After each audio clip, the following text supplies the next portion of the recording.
Welcome back to Dom's Corner, everybody. I'm your host, Dom Martino, and today we are here to talk about Wonder Woman 84. And so today I have Jareth Love. Jareth, how you doing, man? How was your holiday Pretty season? Did you have fun? Oh, yeah. Got some right. video games, comic books, whatnot. Right on, brother. Right on. And I also have Mark Earhart to the bottom here. Mark, how was your Christmas? Christmas was very nice. Very good day. Good deal, man. All right, so we're going to get into it. And guys, before we continue here, please hit the like button below, subscribe to the channel, leave some feedback in the comment section, share this with your friends. Very important you do that. And we appreciate that very, very much. So what we're going to do and how we're going to structure this is kind of like we did The Mandalorian Season 2. We are going to start with the non-spoiler thoughts of the movie, and then we'll, that's just for me to clip out and put on the channel separately. Then once we do that, we'll open it up to spoilers for everybody. So, all right. So let's do our non-spoiler thoughts overall, just overall summary of how we felt about it. And Mark, we will start with you. So I know you watched it twice. What were your overall non-spoiler thoughts of Wonder Woman 84? Okay. First viewing last night. Excited, waited for this movie for a long time, expecting it to be the best movie of the year. Not really hoping for it to be, just expecting for it to be, obviously, because this year we didn't get very many movie releases.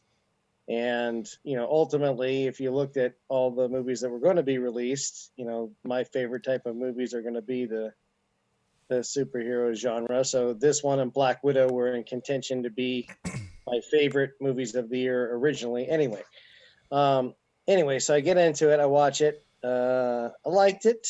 It was not free from problems. I had some issues. Non-spoiler, version. There was too long. 2.5 hours, exactly, like 2 hours and 31 minutes. Didn't need to be that long. I felt like they probably should have cut down 15, 20 minutes of it out, at least significantly, to shorten it up a bit and better pace it. Wasn't sure what they should cut out until I watched it again the second time, and then I've got a little bit better feel for it. Yeah, I don't know. Overall, first viewing, I liked it, but certainly was not the best picture of the year. Did not live up to expectations. Kind of disappointed, to be honest. Right. Pedro Pascal. The first time watching it, all I could see is Mandalorian. Every time he's on screen, it takes me out of the movie, and there's Mandalorian. Like, he's so typecast in my mind that I can't see anything else. I can't get past that. And it's like every scene he was in, he's acting great. No problems with his acting, but all I could see is, hey, there's Mandalorian. There's Mandalorian. It's like, I'm trying to tell myself to stop. I'm trying to turn that off, and I just couldn't the first time watching it. Now, the second time watching it, I definitely was able to control that a little bit better, or maybe it didn't bother me as much. I don't know which. But I liked it better the second time. All right. So if people have watched it and they didn't like it very much the first time, I would suggest a second viewing. I did appreciate it more. I was able to pinpoint certain parts of the movie that bothered me that I wasn't aware of last night when I watched it the first time. Right. Before watching it the second time, I give it like 5 out of 10 stars. Now, after watching it the second time, I would say maybe like 7.5 out of 10. That's a pretty good jump. I think. Yeah, 7.5. I mean, could possibly go to 8 if I watch it again and like it more. I don't know. We'll see. Right on.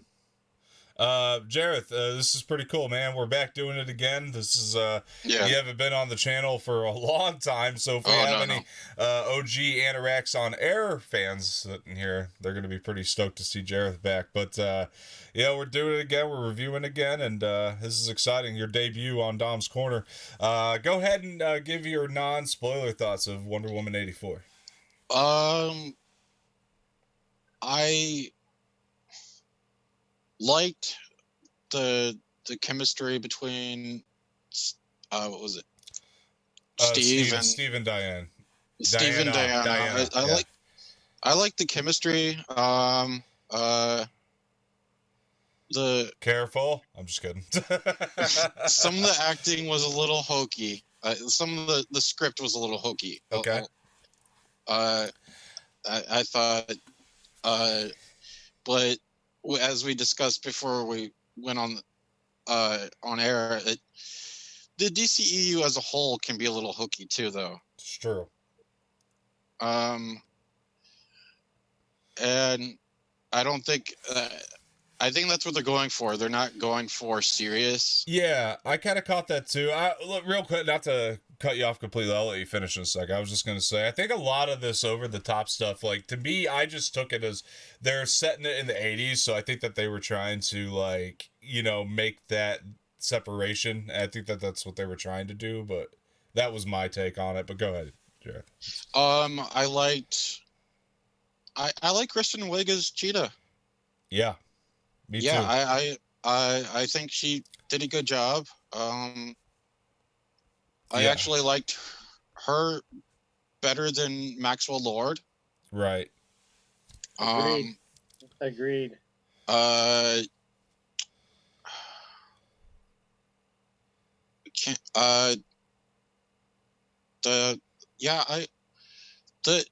was just a little hokey, but I guess that's what the DCU is going for. Yeah, that's just like how I took it. It was like it was the '80s, right? So they were trying to separate that. Maybe, I don't know. And they have been hokey. I mean, we could talk about Aquaman, a movie I love, but has been hokey, and they definitely have gone for that in the past. So. Sorry, go ahead. I didn't mean to interrupt, but I think I could give it a 6.5 out of 10 stars. Really? You're going that low on it? I mean, do you? Well, we don't know if they're going to have a director's cut, or like we said, like what if the studio did it? If the studio if they release a better cut, because they see how bad, like it lost its Rotten Tomatoes score. Are they going to release the director's cut because it lost its Rotten Tomatoes score? Maybe it was a little low. It's possible. I wonder how much, because Patty Jenkins is such a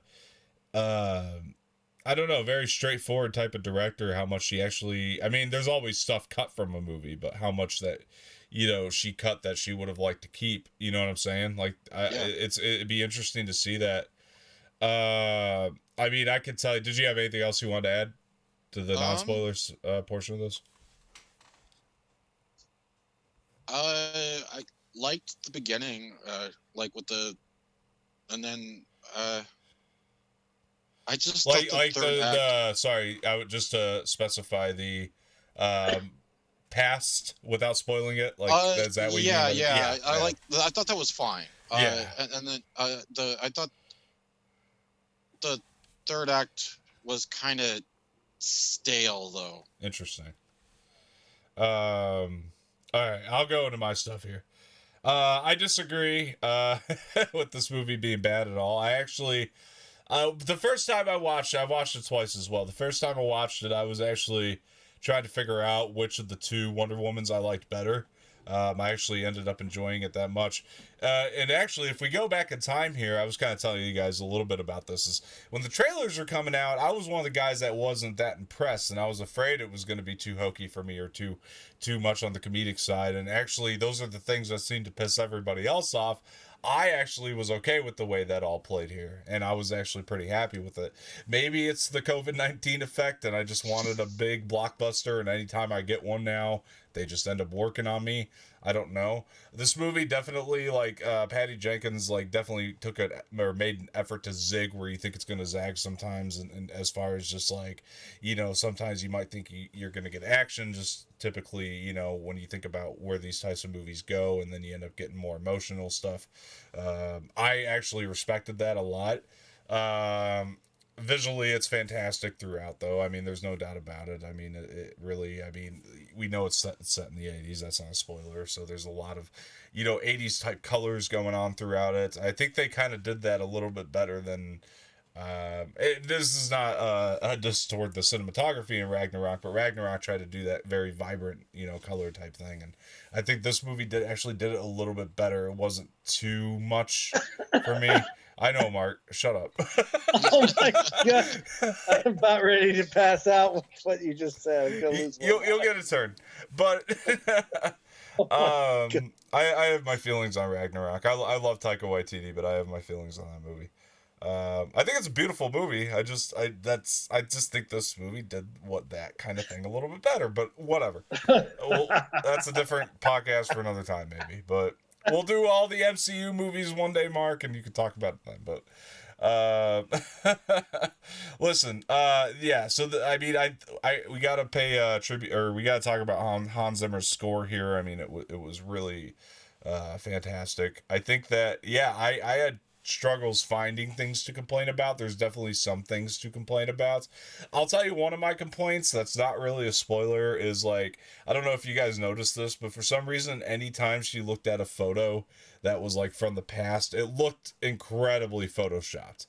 Like, it really did. It looked like they like photoshopped Diana into those photos, and it was almost like it was a last minute thing that they like forgot to do, and they so that was one of the things which surprises me, because as far as special effects go, I don't think that's a problem in this movie at all, um, except for that one. So that was one of my main issues. There's definitely over the top performances. I mean, this isn't really a spoiler. I mean, Pedro Pascal gives an over the top performance. He plays a TV con man from the 80s. He is a television personality from the 80s. I just felt like a lot of those people were over the top. Yeah, I think a lot of that is like those people like kind of walked around casually with not literal masks, but, you know, like a different persona, and they would talk to people in that over the top way to try to get what they wanted. And I was like, okay, it made sense to me. But then when it came down to like grounding the film, like, he also did very well on that front too, I thought. So I don't know. I think he did exactly what he was intended to do in this movie. I'll second what Jareth said. I mean, the chemistry between Diana and Steve Trevor, Gal Gadot and Chris Pine, I mean, that continues to be great, as it was in the first one. I'm leaning toward the first movie now that I've seen it a second time. I think the first movie is definitely the better of the two. But I still really enjoyed this one, and it's pretty close. I thought it was a really, really good time. That was the other thing I liked about this movie, is for the most part, I had fun with it. I know a lot of people think it's a snooze fest, and I've heard a lot of different reviews about it, but I actually had a lot of fun with this film, and I think it really worked. I thought especially like with the beginning, as you were talking about, like, they really start to set the tone for this movie to have a very fun tone to it, and I think it continued throughout it. But it wasn't overly funny, like, say, Thor Ragnarok. Or Shazam. I thought Shazam had perfect humor for what that was. I just didn't want that mixed into Wonder Woman, and I think that this, I mean, we were kind of talking about how we would rank these DCEU movies. I'm going Shazam 1, Wonder Woman 2, Man of Steel 3, and then Wonder Woman 84 right after that. Then I'll probably go Aquaman under 84. Sorry, I'm looking at them right now. As I'm looking at them now. I love Aquaman. That's not an insult to it by any means. That's pretty close between those two. And then I would go Birds of Prey under that, Justice League under that, Suicide Squad. Oh, Batman v Superman above Birds of Prey though. But that's just my ranking. So, yeah. So let's get into some spoiler stuff, guys. Jareth, you got a face like you disagree 100% with that. Oh, with the ranking? Yeah.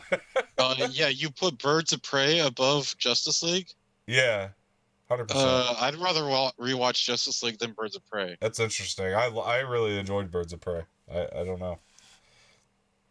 I really enjoyed that movie. It had so many problems with the villain. Hey, Zack Snyder's Justice League pending. I mean, we'll see what happens. But yeah, we'll see.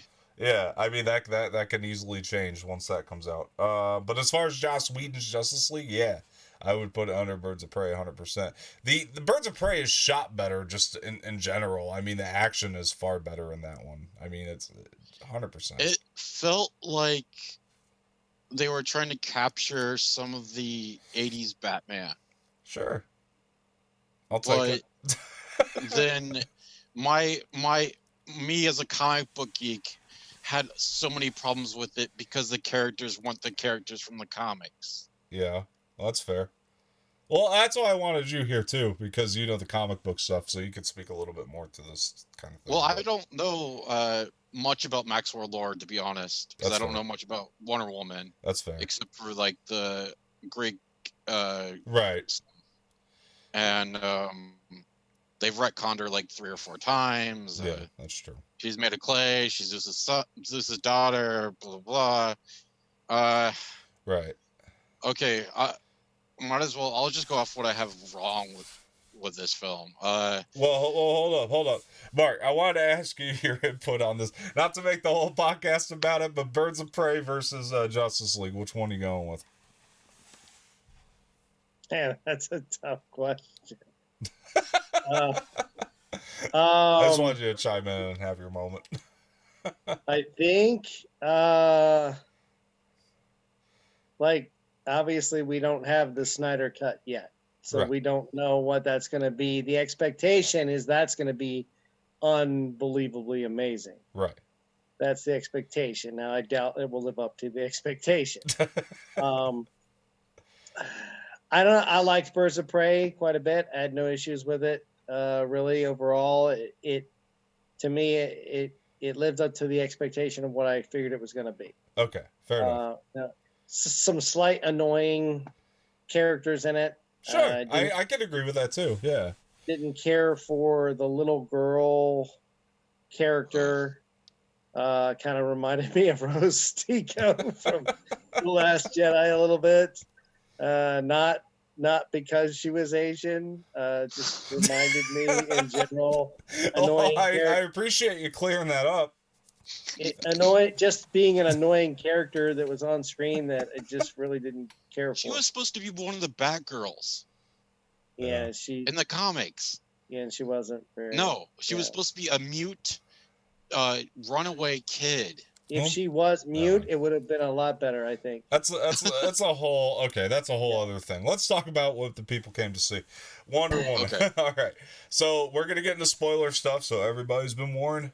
Spoiler warning is up there. So yeah, we're getting into it. So Jareth, you were wanting to go into what your biggest problems were with this one movie and spoiler depth, or going into spoiler territory. So I'll let you do that. Like. First of all, Steve Trevor knowing how to fly a jet automatically. I think that would be drastically different than flying a World War I. Very interesting, because I had no problem with that. I thought that made a lot of sense. Yeah, but I still think a jet is more. I still think a jet is more complicated to fly than a World War I fighter pilot. Okay, I'll let you continue. I think Jareth is right. Okay. I would agree with that. You had a problem with that too, Mark? Not a huge problem, but I thought it was quite of a stretch. Interesting. Okay. He's going to just jump into the cockpit and automatically know how to fly a freaking jet. Like the most advanced plane. Sure. You know, of the time, like he's going to know how to just do everything automatically like that. He didn't. I thought he struggled with it for a second, and then he was like, he was going around. A second. Yes. At least they took the time to have him struggle with it at all. I mean, it could have just been, just, oh, hey, look at this, we're going, and it wasn't like that at all. Like they took a couple seconds for him to like try to figure it out. And on he's top like, of that, he's not only a pilot, like he was like clearly one of the best pilots in the world. Like I feel like there's gonna be for his time. Yeah. Hey, it's your issue, not mine.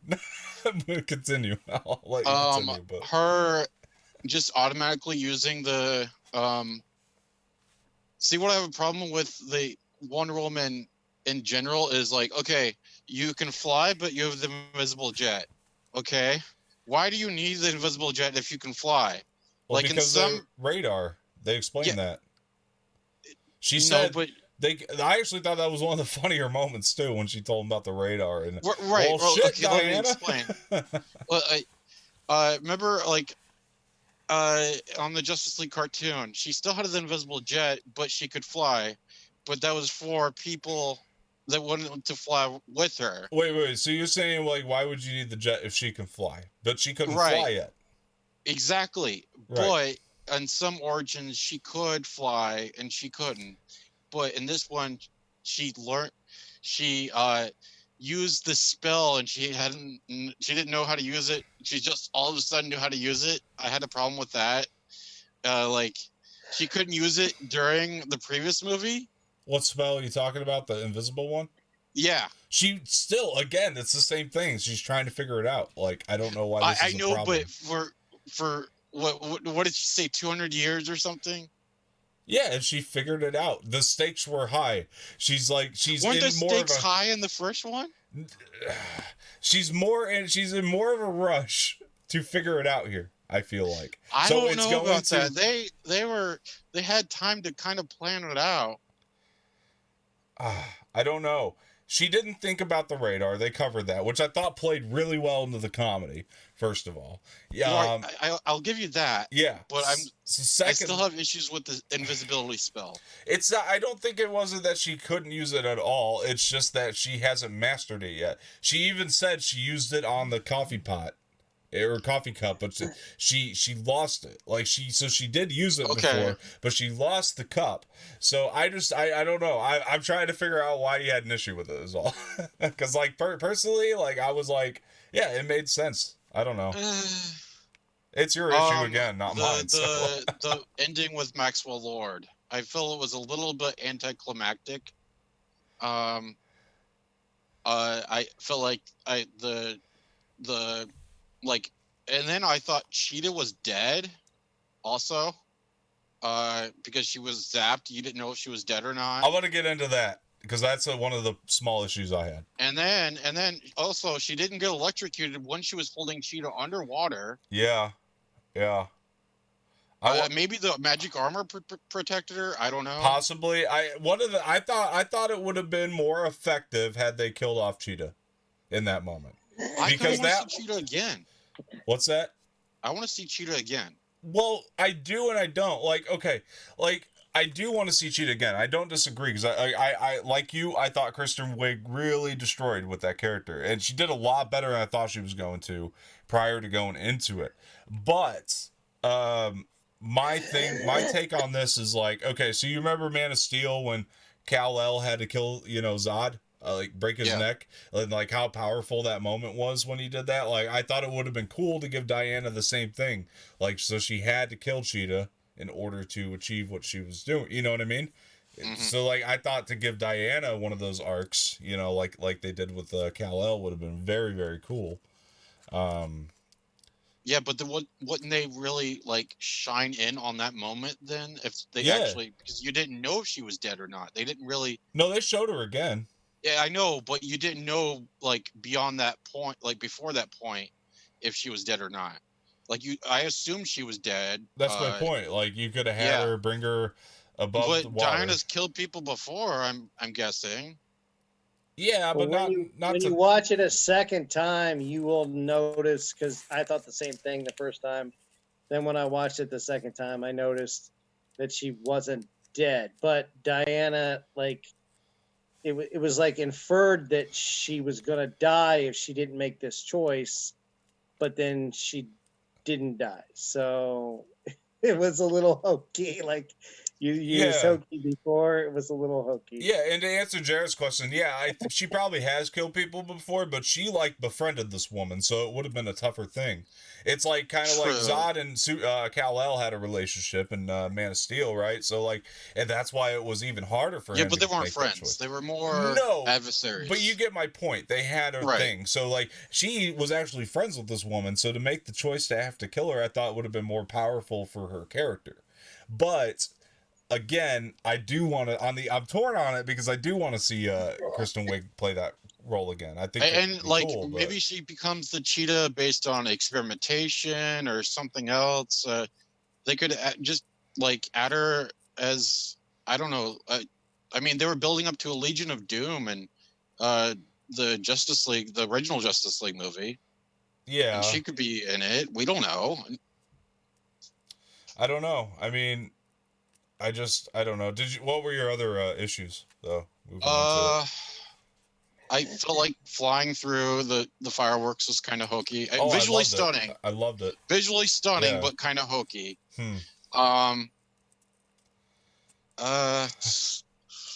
I like that part. Yeah, me too. I really like that part. I was like good character building, and the flight thing, which I thought was cool. That kind of came about in that. That was cool. I think that's about it.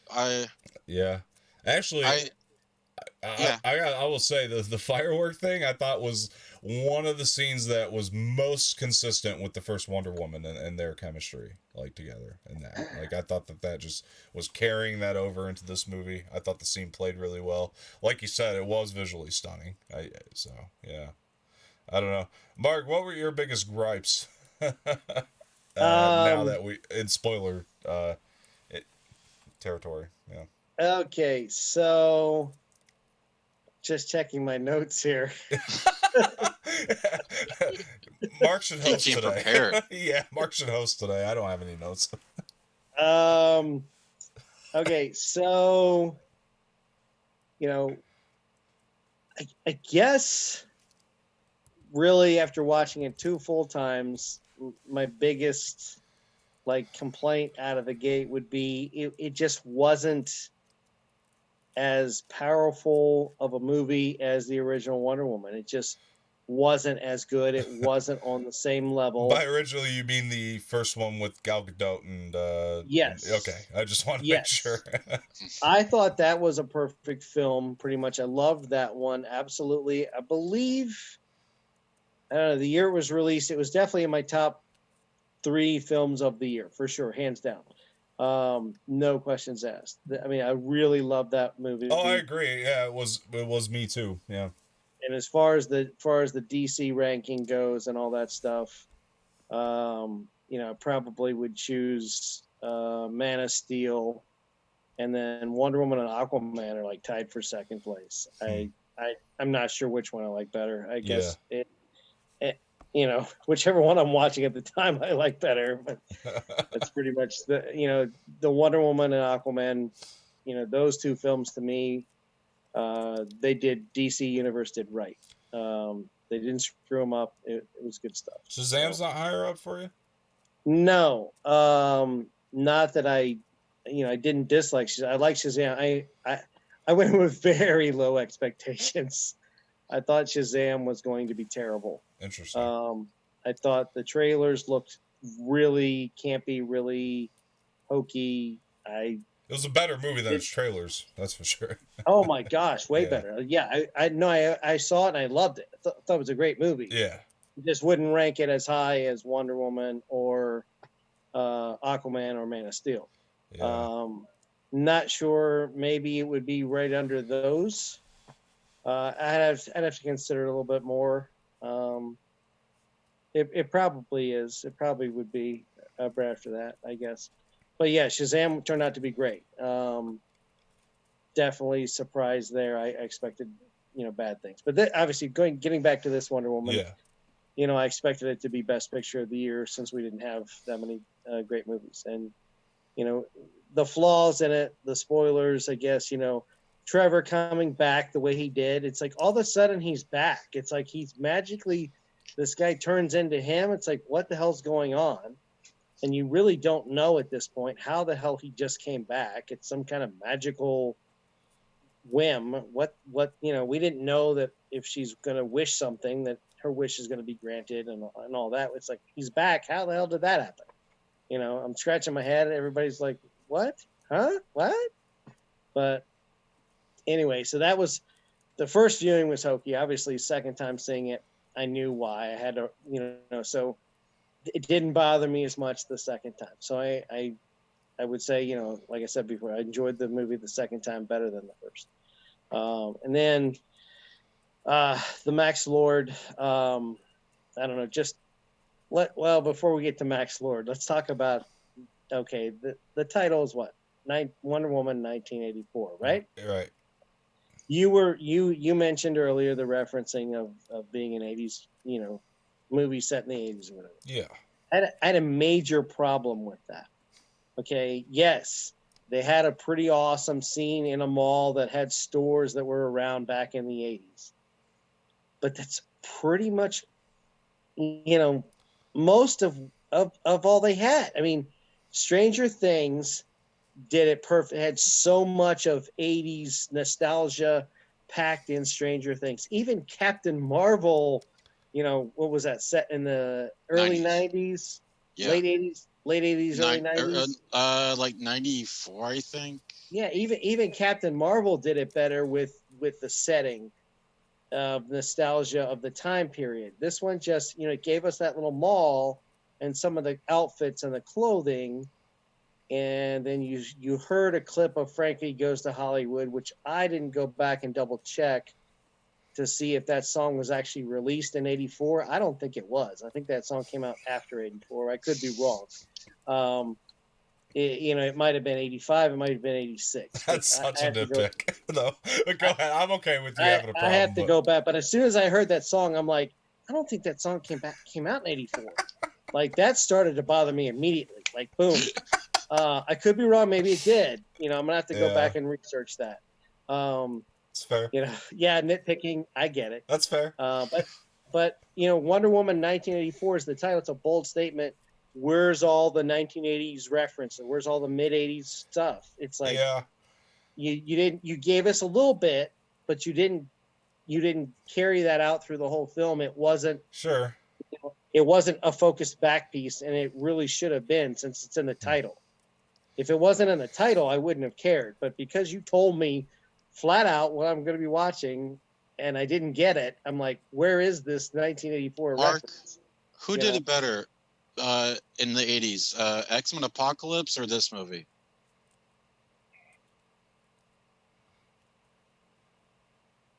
I'm going to go this one, though. You want to get me started on X-Men Apocalypse? Who did it better in the 80s and the setting? Like, I actually agree with your point here, Mark, and I'm still going to say this one. I have to think about that one to be discussed later. Yeah. I'm still going to say this one. I kind of agree with your point. Marketing gimmick? Yeah, sure, 100%. Yeah. But did I mind it? No, because I actually am so tired of everybody. This is me, and I know you're going to disagree with me, Mark, and that's fine. I understand why. But for me, I am getting tired of freaking 80 nostalgia movies, and that being like one of the points of them. And so I didn't even want that to be a part of this. I got to be honest with you. Like, I thought they used it just as subtle as they needed to. Marketing gimmick, again, I'll agree with you. I will agree. It definitely is. Because it didn't go in there too much. I mean, it could have just been called Wonder Woman 2 and it would have been the same deal. You know what I mean? Yeah, and they could have done it in a mall setting today versus a mall setting back then. It's sure. No big deal. And they had the Walden's books in there, and Walden's books is out of business now. Okay, Here's another here's another way to look at it too, possibly, because technically, if you want to watch the DCEU in chronological order, I don't even know if that works for my argument, because it's still, you could have called it anything else, but Wonder Woman, the Wishmaster, I don't know, but you could have. I mean, seriously, but when you think about it more, this is actually going to come before a lot of the other movies, obviously, when you're watching them in chronological Wonder Woman order. Wishmaster. I like that title. Yeah, it's actually kind of cool, right? I just came up with that, pulled it out of my ass. I appreciate it. Yeah, I kind of like that. It's a bit revealing, though. Hey, no, they revealed that. That's bullshit because that was revealed in a children's book like back in summertime. No, I meant the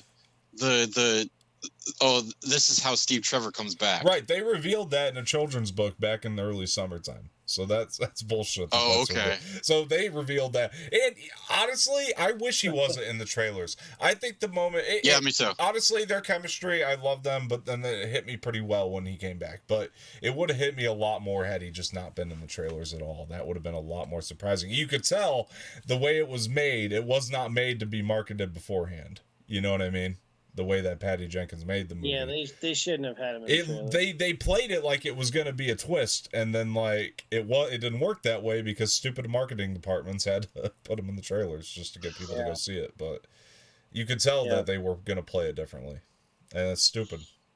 And it would have been better that way. Yeah, I mean, my gripes, like I said, I had a problem with the photo thing. Like every time they picked up an old picture of her somewhere else, it was like they had to Photoshop her into it, and you could tell. I never really paid attention to it, but now when I watch it a third time, that's all I'm going to think about. Yeah, think about it. It's bad. It's like once you see it, you can't unsee it. I don't know why it is, and it looks bad. And like they've shown her in like old pictures in like the Justice League and stuff, and like it doesn't look that bad. Like it looked pretty good. You bought that she was back there in that time. But it's something I'm torn on too, because it's like I like that they had pictures of where she's been and what she's done and all that. Like that's kind of a cool little thing to fill the gaps, I guess. But I mean, Trevor Ranch. Yeah, and it opens up a lot more. I mean, who knows? We can get Wonder Woman 74 next year. Who knows? And it's like you can go anywhere we really want to with her. But honestly, we can do. Let's hope not. Let's hope not. Mark, what if it actually feels like the 70s and they hit you with a lot of 70s references? Will you be okay with it? Just go ahead and get with the program. Let's get going with this Justice League Snyder cut, and let's move forward past that. Yeah. Let's get that out first. But wait, there was another time she saw Steve. Could you imagine? That would have been terrible. Oh God! Well, Steve could come back. He could come back again in, 2025 or something like that. So do one 5 years in the future. I was genuinely worried about that. Let me talk about that too, because I was genuinely worried about how he would play in this movie coming back. Like I thought they were gonna waste his death, and they didn't. I was like, okay, they actually played this very, very well. And after seeing it, I don't know if the movie would have worked as well without him in it. Like, I think Gal Gadot plays the character very well. That's not anything against her, but those two like elevate each other as performers when they work together in these movies. Like, I think they do a really great job together. And I don't know how she can do another solo Wonder Woman movie without him. It's so tough. Like, she's good on her own, don't get me wrong, she really is, but he elevates her performance a lot, and then same for her with him. They just work together that well. It's that good. And I want to see a Wonder Woman movie without a love interest, though. Yeah, it would be nice. I think we'll always get one, but it would be nice. We'll see her in other movies without it, but that'd be my guess. But well, maybe her and Bruce Wayne need to start becoming a thing. Don't do that. I hated that shit. They kind of toyed with it in this last one, and I hated the way. Well, unless it plays better in the Snyder cut, like I just didn't like the way it played in that last movie when they were together.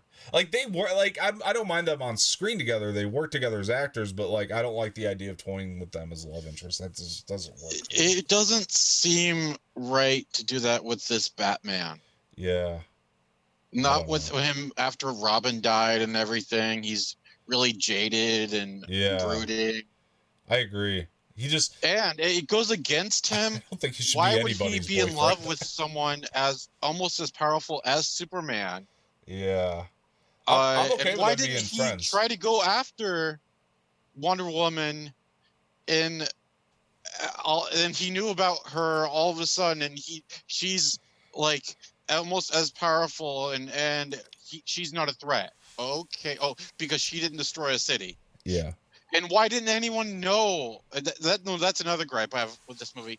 Why didn't anyone remember this shit from 1984 in the DCEU? What do you mean? Though they remembered it. No, but Probably. they didn't like mention it at all. Like it doesn't need to be. I know, but it like I feel like in the Snyder cut there should be Well, maybe there will be. He's got a We point. We don't have the Snyder cut yet. He's got a point. It could be referencing that. That's true. Maybe Steve Trevor will be back in the Snyder cut too. God, no. I hate that though. That's like, well, okay, the movie that was made before. I have a problem with this movie because the movie that was made before did something bad. That to me is weird, but that's a weird way to pick on a movie to me. I mean, it's a gripe you can have. That's weird to me. You do you? I just feel like I don't know, man. It crossed my mind. I'd be lying if I said it didn't cross my mind. The fact that they didn't reference any of this and this, like, it's got to be a big part of the history of the DCU, right? Like the fact that this event happened. I mean, when the wishes went away, it wasn't like their memories got wiped. I don't think so. It's like, yeah. Well, maybe there was a memory wipe. Maybe we just don't know about it. That's weird, though, right? That's frustrating. That is frustrating. Maybe they'll talk about that in the Snyder cut. Possibly. Anyway, my other gripe about the movie is the ending, the Max Lord climactic ending. Oh, I had no issue, but go ahead. I thought it was I don't know. It just didn't seem to be a very fitting ending, and that was, I don't know. And maybe that's why I didn't like it so much the first time, is it ended on such a non-climactic ending. And then watching it the second time, I'm expecting it to be the way it was. So it's like, all right, it didn't really hurt my feelings so much. But, watching it the first time, and it's just like, okay, really? That's it? That's how you're going to end this? Like, it would have been better if they'd have gotten that crap out of the way, and then they had the cheetah fight scene, and they ended it with the cheetah fight scene, and then cheetah... that I think that would have been better. I get why they did the way they did it, but I would have preferred that they do it the other way around, because the climactic scene with Max Lord and her wasn't, she's got the lasso around his leg and she's talking to everybody and everybody's hearing her. It just seemed kind of hokey. Yeah, well, that was what I was kind of saying when I was saying it. It kind of zigs where you think it's going to zag, right? Like you think it's going to be the action thing at the end, but really it went for this more emotional thing, and which I loved. I personally, like, I told you this, like, if you can give me the emotional, powerful dramatic scenes like over the action, I'm gonna take that every day, because I just like story over action. But that said, when it comes down to the action, I thought we got plenty of it. I will agree, the cheetah fight scene could have been longer, though. It could have been longer. I do hope there's some... They should have cut out a few other things. Possibly to pace it better if they were going to make that longer. I could agree with that. I don't think in general they should have, but like if they were going to make the cheetah fight scene longer, then yeah, there's things you could have cut out to do that. I think Maxwell Lord should have gone to jail. Well, we don't know. He might have. They didn't show it, so I'm assuming he didn't. All he did was grant wishes. He wasn't breaking any laws. That's true. He's right, though. he's actually right. He didn't actually technically break a law. He just granted wishes. There's no laws. The other people broke laws. The other people broke laws. He's right. Well, no, he was a scam artist beforehand, though. That's true. Yeah, well, but that wasn't proven. That wasn't proven by anyone. Exactly. Yeah. He is right, though. He technically didn't break a law. He just made other people break laws. That's all. He made other people feel like it was okay to break laws. That's right. But nothing wrong with that. Again, just adds to the hokiness of the film and why it's not a perfect movie and not the best picture of the year. I don't know. It's not perfect. I agree. It's very good, though. It's great. I mean, I really. Let's talk about the good. Let's talk about the good parts. Yeah, let's have fun and talk about the good parts. Go ahead. What do you got? We slammed it enough, and it's not that bad of a movie. Right. You have notes. Go ahead. Yeah. What do you like? I mean, the opening sequence was visually stunning in 4K. Watching that, it was great. I loved it all the way around.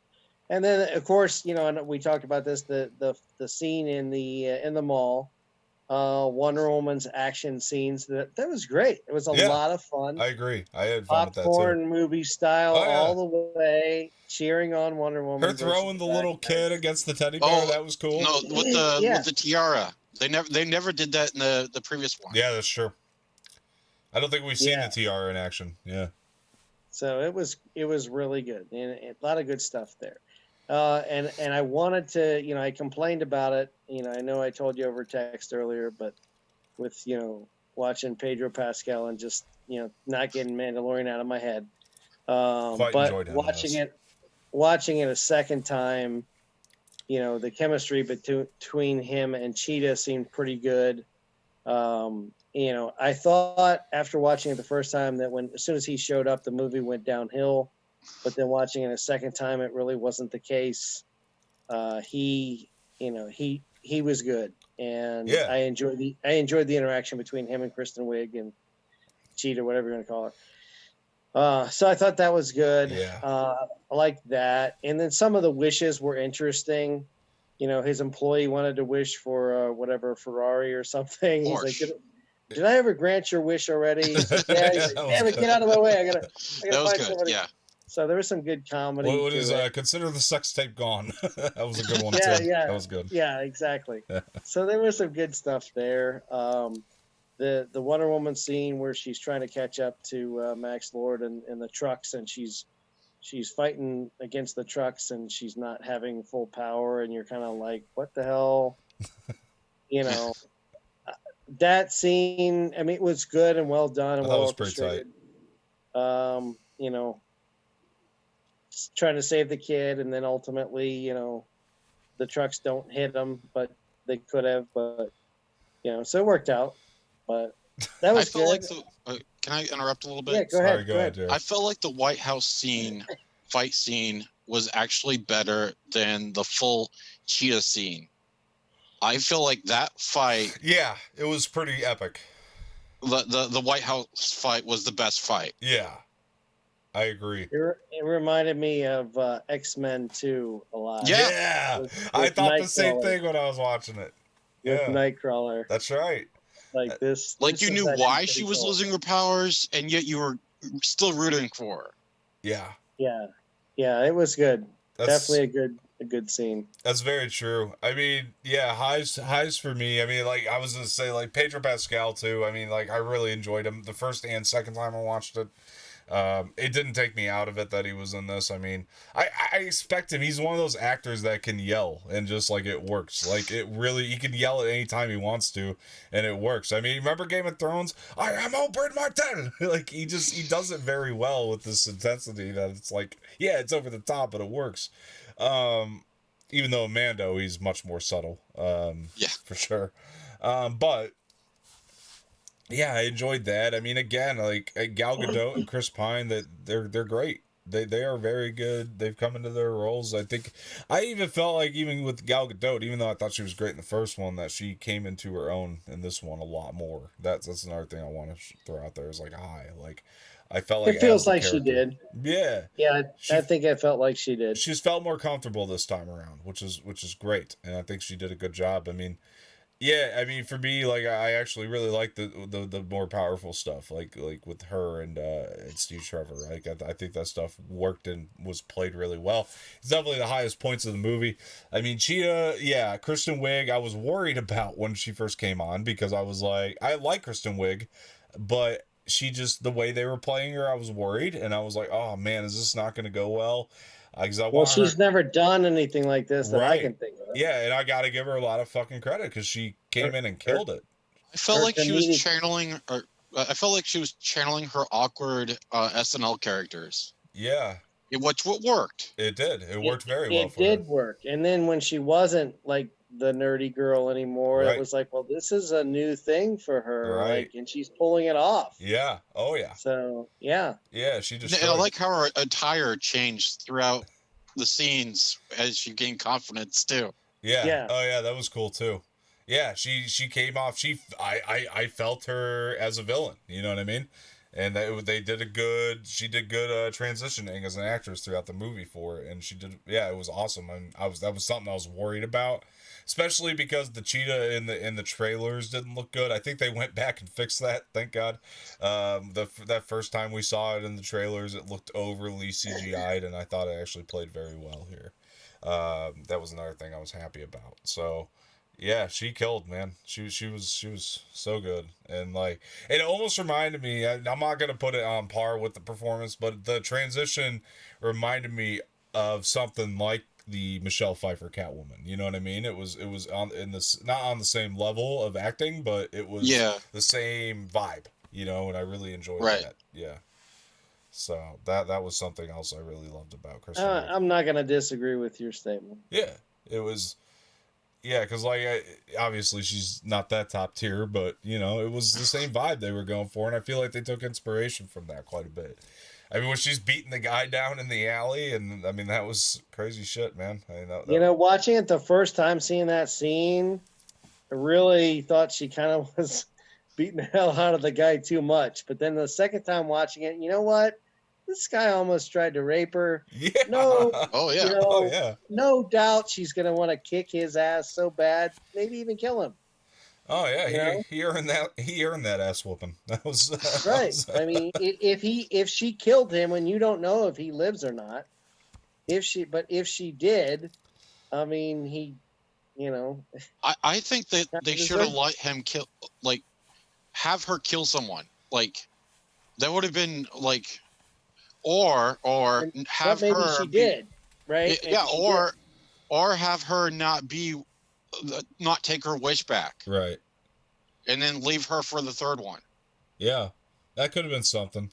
I do feel like there's probably a plan. Did she take her wish back? Because I was watching that at the second time around. I think she did. And I was still at least her second wish she took back, because she wasn't in the full cheetah form yet. Maybe. It was interesting, yeah, because she was kind of stuck there at the end in that Yeah, it wasn't quite clear. Form. Even seeing it the second time.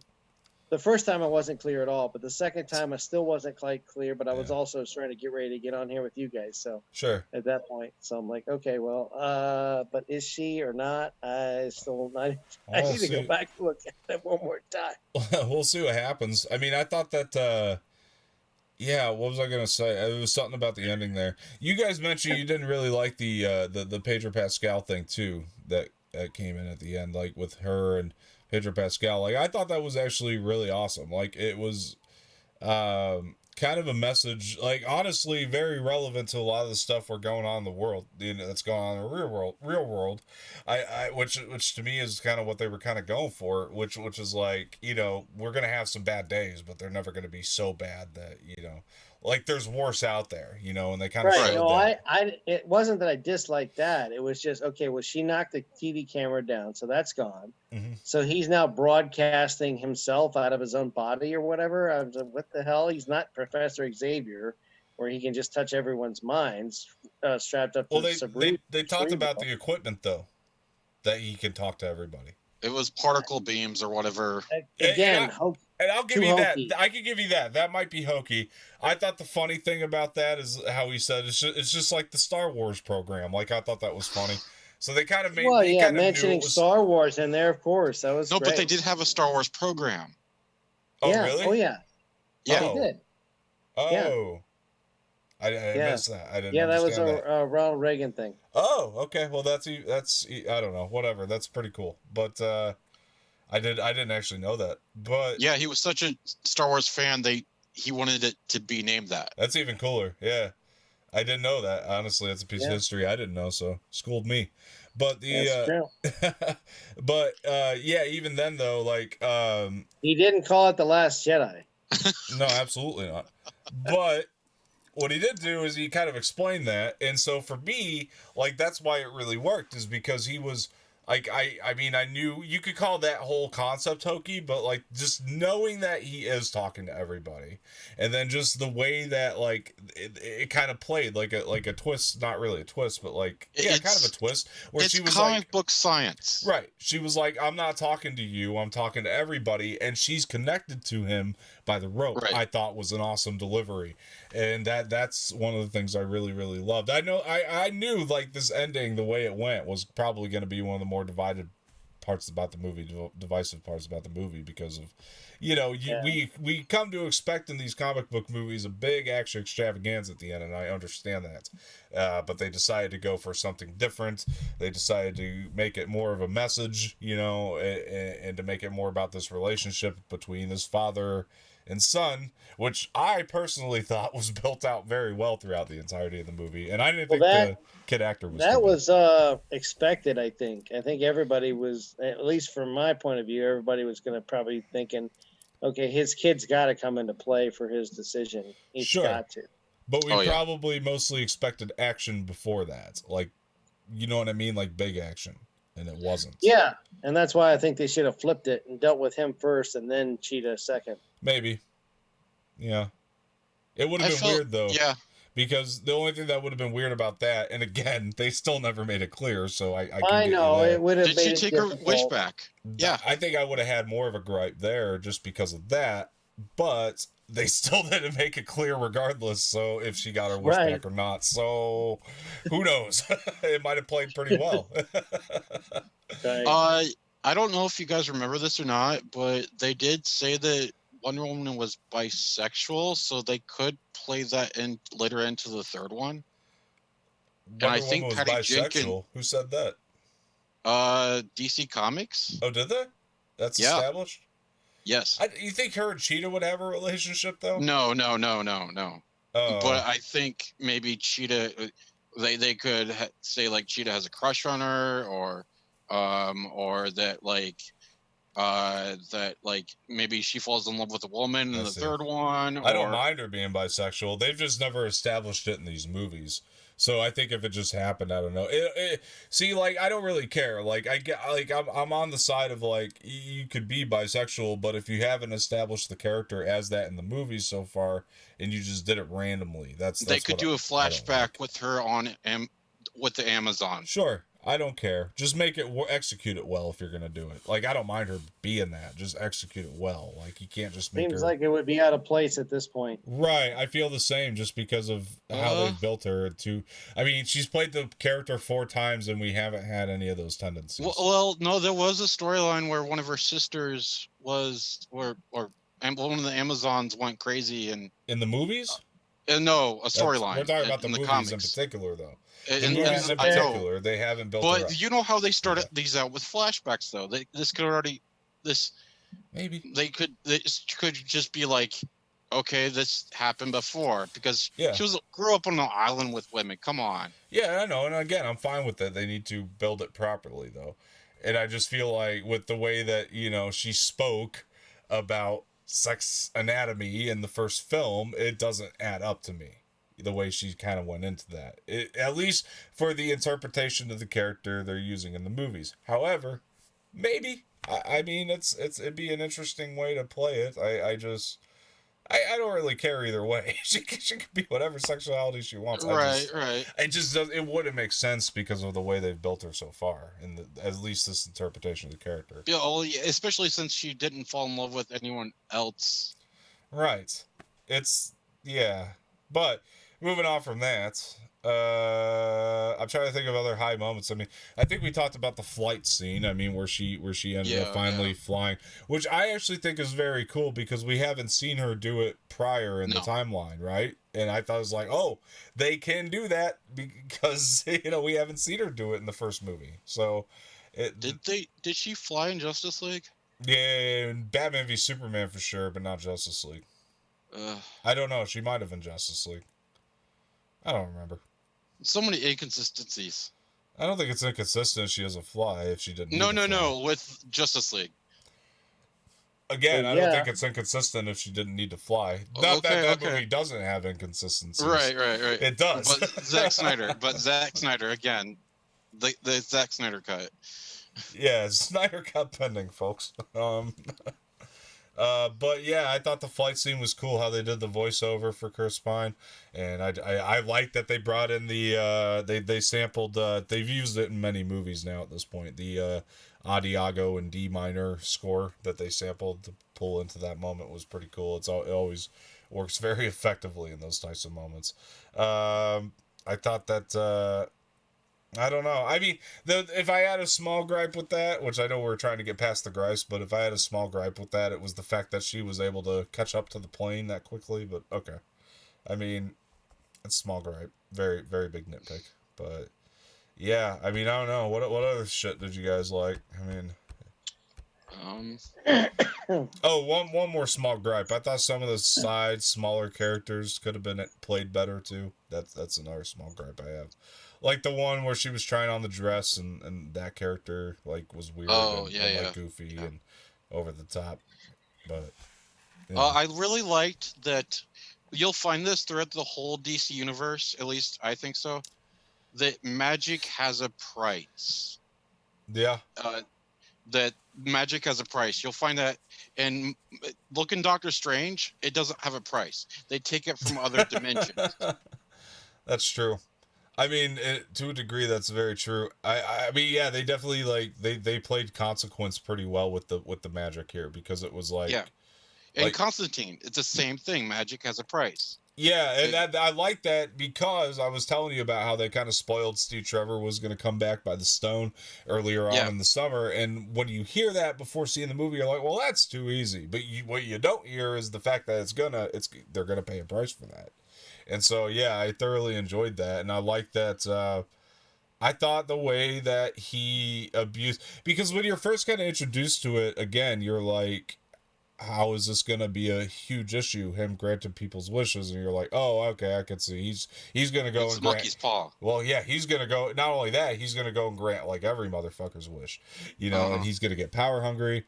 And then you see it with Cheetah, because I was trying to figure out at what point with Cheetah when she was going to turn, because for a while there it's like she's kind of playing bad, but then she's like good still. She's still hanging, talking with Diana, and I was trying to figure out how are they going to play that, and I actually really enjoyed that too, and just the idea that the price that she paid was that she lost her humanity, and I thought that was a great scene too when Diana was telling her, what have you lost, and your humanity and your warmth, and I thought that stuff was really, really well done.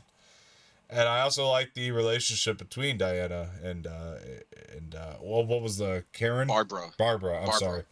And I thought that was played very well in the beginning, because it's like, this is something that it's probably looking into it maybe more than it needed to be, and I don't mean this is an insult to all pretty women out there, but what I will say is that, like, there's not a lot of women as pretty as Diana Prince that are going to hang out with women that look like Barbara. Obviously, we know Diana Prince is a better person than that, but I like that it kind of goes out of its way to be like, I can relate to you a lot more than you think, and this is why you and I are going to connect on a it adds depth level to the character. Definitely, and I enjoyed that quite a bit. And you understand it, and I really liked how they played it too when she was asking her, like, have you been in love? And she's like, yeah, you know what I mean? But she's not telling her details about that, and she didn't have to. Like, I just thought all the writing of the script was actually really good when you break it down, I think. And that's kind of where I was getting at. But, things like that, I don't know. I mean, visuals we kind of talked about already. I mean, it's stunning throughout the movie, too. It's another thing I really dug. Except for the photographs, right? So, yeah. the photographs look good in the camera, but it was the camera within the camera that didn't look good. Like, it was one of those, like, you know what I mean? Like, oh yeah, the comedy with Trevor and the clothes I thought worked really well too. Every time he was going out there and seeing new things, I thought it was really cool. Like, the trash can, I loved the trash can. Even though it was in the trailer, it still got me. Yeah, it was good the way it was played. Because, that's just a trash can. It was just the fact that he had to repeat that and the way he did it. And Chris Pine's a really good actor. They don't really cast him in enough movies, honestly, in general. But he works really well here again. Yeah, he's a great actor. Really is. Even in it's a goofier role, but Horrible Bosses too. He was really good in that movie. I mean, I don't think I've seen that one. yeah, I don't think so either. I didn't realize he was in it. I have to watch it right away. he plays a bad guy, but he's like insane. It's funny at times, but sometimes it's like he gets so into the role that it's almost like scary. You know what I mean? Like if he's in it, I'll check it out. I like him. Yeah, so. He's great in Horrible Bosses too. I know some people didn't like the movie. I wish he was in Tenet. Well, what action movie was he in? It wasn't Jack Reacher. It was some other. He was Jack Ryan. Jack Ryan. Yeah, Jack Ryan. Right. Yeah, that was a good movie. Yeah, I still need to watch that. I love the Jack Ryan movies. I haven't watched that one. Yeah, very good movie.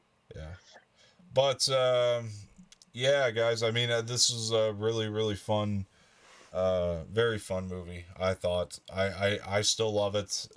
I don't know if that my opinion is gonna change on this one. I might like it better a third time. Yeah, I don't know. We'll see. I think that's yeah, I can't wait to actually own a physical 4K. I hope they release it physically because that's gonna be. Oh, I'm sure they're gonna release it. Gonna look real nice in the collection, but. They, another thing I want to, I want to go back into the Pedro Pascal thing. Because I actually, again, I loved him in the movie, but I think one of the things that's like with him, I think he's going to become one of those very divided, it's going to be a very divided performance. Like, there's going to be people that got it and loved it, and then people that hated it and didn't love it. I think it's going to be kind of half and half. It's going to be one of those kind of things. That's just like, it's iconic, but it's because it's iconic because it's divisive, his performance on it. And so, like, I think over time it'll just get better and better. Like, just watch. I hope so. This might be kind of good that it was released this way because it may have struggled at the box office. I don't know that. Yeah, it's got subpar reviews though. I don't know, man. I almost wonder if it would have been more appreciated in a theater though, too, because you can see it in the theater, but we got to be honest, the theaters aren't open across half the world right now. 2.5 hours though in a theater is just kind of brutal. Yeah, but I feel like, okay, picture this in an IMAX though, like, you know what I mean? Like, I think, like, a lot of the stuff would have really played a lot better. It wouldn't have felt like you were sitting there for 2.5 hours. And frankly, I didn't feel the length of this movie when I was watching it. Like, I didn't either. Yeah, it moved by really fast for me. I thought it was at fairly quick pace, but I just thought there should have been improvement. I'm not saying they should have cut out a bunch of particular scenes, but they could have shortened some of the scenes or changed the dynamics of a few of them to make them shorter. I don't know, maybe. I mean, yeah, I mean, there's smaller I'd have to watch it a third time to pick that apart, but yeah, there's smaller stuff in there, like subtle moments that probably could have been cut like a little down. But again, it's not me complaining about the length. I really like the pacing. I thought it moved really quick. I didn't even realize it was 2.5 hours by the time it ended. I thought the critics were kind of brutal when they said it was bogged down by the villains. Yeah, I thought the villains were played the way they were supposed to be played. I mean, we've talked about that, but yeah. I don't think being bogged down by the villains is quite the right terminology. I think the villains were pretty good overall. I mean, if you focused a little bit less on the villains and a little bit more at Diana and Trevor or something, maybe. I don't know. I'll be honest. I think we had a bunch of cranky critics who do this professionally for a living that had to stop what they were doing with their families at noon, because I was pissed about that too. Like, because we were supposed to have this review up way earlier on Christmas morning, but because they had to release it at noon, nobody can get around to doing that. Well, and like Mark said, there's barely any movies they can critique too. Yeah, that's another thing. And they can't, just hate on every single movie because there's not movies out to hate on. So they got to hate on the one that comes out. No, and the reviews aren't bad on this. Like, let's be honest. They're good. They're just lukewarm. They're subpar. I mean, they're just... I just think that you had a bunch of cranky critics who had to watch this on HBO Max and on a small screen who just didn't I don't know. I just think it was the whole mixture that probably made them cranky. But like you, Mark, I think if they watched it a second time, they'd be like, it's really not that bad. I mean, yeah, they might enjoy it a little better. I feel like the third time I'm gonna like it a little better than the yeah. second, probably. I think I could be wrong. Yeah. I mean, I don't know. I hope so. I hope that has It that effect won't on me. reach perfect film status like Hellboy 2 did for me, but it Hellboy 2 is pretty flawless though. yeah, Yeah. but it could go up another half point. It could go to an 8 out of 10, possibly. Hello? I think we lost audio of Dom. Yeah, we can't hear you, Dom. Yeah. There he is. Yeah.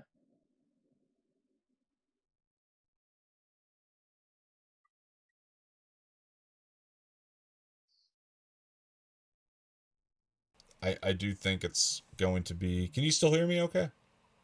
Yeah. Okay. Yep. I think it keeps popping up with error messages. I don't know why. But no, I just think it's yeah, I'll be honest. I was a little more high on it the first time. The second time I watched it, I wasn't as high on it. But I still really loved it. Like that didn't change. I just think that there were a couple aspects that I started to find the little problems, like the picture frame thing and all that kind of stuff. The second time, I was like, oh yeah, that's weird. So things like that. But I still thoroughly enjoy the movie, man. I mean, I think it was a fun time. Fun time. I mean, Well, at least we got a new movie released. yeah, and like it was jarring for me. Hello? You cut out again. Yeah, Dom, you're gone.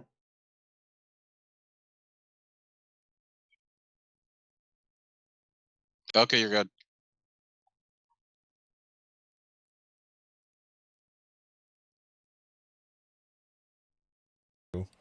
But then now that I've seen it, it's like, yeah, okay, I can watch more of these kind of HBO Max straight to streaming releases. So that's kind of where I'm at with it. So I'm excited for Dune. not going to be HBO Max release anymore, but yeah, I'm excited. Oh, really? Yeah, they got pissed. I mean, there's a deal now. Next time we do a news podcast, maybe you can come on and we can talk about it more. But there's a deal. Sorry, with HBO Max now, they reworked the deal where they're actually only going to be theater exclusive now, Dune. So, which I actually like because I want that movie to make its money back, so we can get more of them. So I'm actually okay with that because if that went to HBO Max, it wouldn't have made its money. Be honest, it wouldn't have made the same money. No, not with the deals they were giving them on that. Well, when's the release in the theater? Because it ain't gonna make no money if it's soon. It'd be next summer, I think. I think they're looking at something like that. So we'll see. I don't know if we'll be back in theaters by then or not. I'm sure they're gonna wait until we limited showings, maybe limited seating, maybe. They don't want to do that though. They want a wide release because they want to make the money so we can get sequels out of it. And I think that if anything deserves that, it's Dune, and because it's made for IMAX, man. Like, let's be honest. Yeah. Like, and I was a little pissed when they brought it on streaming myself because I was like, well, that's not going to make its money back. So there's that. But no, I should push it back a whole nother year. Maybe. Do what you got to do, man. December 2021, maybe. I want to be sitting in an IMAX in a packed theater when that comes out, and I want to have a lot of fucking fun with that movie, and I want to hear great audience reactions. I just hope the theaters are still around. They said AMC's about to go under. Well, we'll see. That's all. Dom, you cut out again.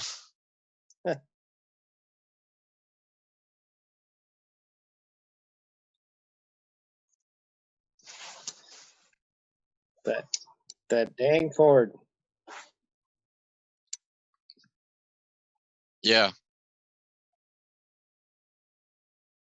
End it before I cut out again. I think I just need a new cord or something, but that I'll get that as soon as possible so we can get back to doing this next week again. But hey guys, listen, this has been fun. This has been another episode of Dom's Corner. Mark, where can the people find you? Be sweet to Mark on Instagram. All right, wonderful. Jareth, where can people find you? I'm not really around on social media. All right, wonderful. Just on Facebook, Jareth Love. All right. Well, I appreciate that. And then you'll probably see Jareth popping up here a lot more especially once WandaVision comes out. We'll start talking about those episodes and in-depth spoilers with Jareth. So yeah, hey guys, thanks for joining me today. I appreciate it, and this has been a lot of fun. This has been the spoiler review for Wonder Woman 84. Hope you guys enjoyed the movie as much as varying opinions here, but as much as we all seem to enjoy it to some level. So I appreciate that. Yeah. Like this video, subscribe to the channel, leave some feedback in the comment section, share this with your friends. That's much appreciated.